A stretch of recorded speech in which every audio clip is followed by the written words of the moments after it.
بسم اللہ الرحمن الرحیم۔ السلام علیکم۔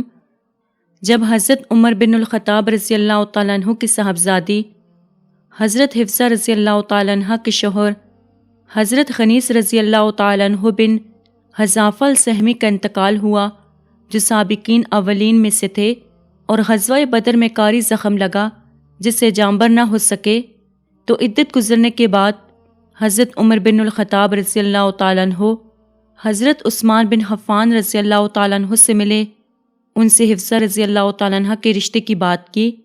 فرمایا، اگر آپ چاہیں تو میں حفصہ رضی اللہ تعالیٰ عنہ کا آپ سے نکاح کر دوں۔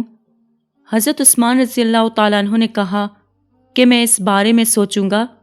کچھ دنوں کے بعد حضرت عثمان رضی اللہ تعالیٰ عنہ حضرت عمر رضی اللہ تعالیٰ عنہ کے پاس گئے اور ان سے کہا کہ میں نے یہ سوچا ہے کہ ابھی نکاح کروں۔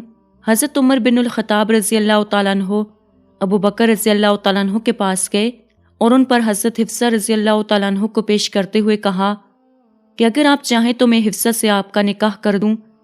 ابو بکر رضی اللہ تعالیٰ عنہ خاموش رہے، کوئی جواب نہیں دیا۔ حضرت عمر رضی اللہ تعالیٰ عنہ کو اس بات پر شدید غصہ آیا، اتنا غصہ حضرت عثمان رضی اللہ تعالیٰ عنہ پر نہ آیا ہوگا۔ حضرت عمر رضی اللہ تعالیٰ عنہ نے کچھ دن توقف کیا، پھر رسول اللہ صلی اللہ علیہ وسلم نے اپنے لیے حضرت عمر رضی اللہ تعالیٰ عنہ کو حفصہ رضی اللہ تعالیٰ عنہ کا پیغام نکاح دیا۔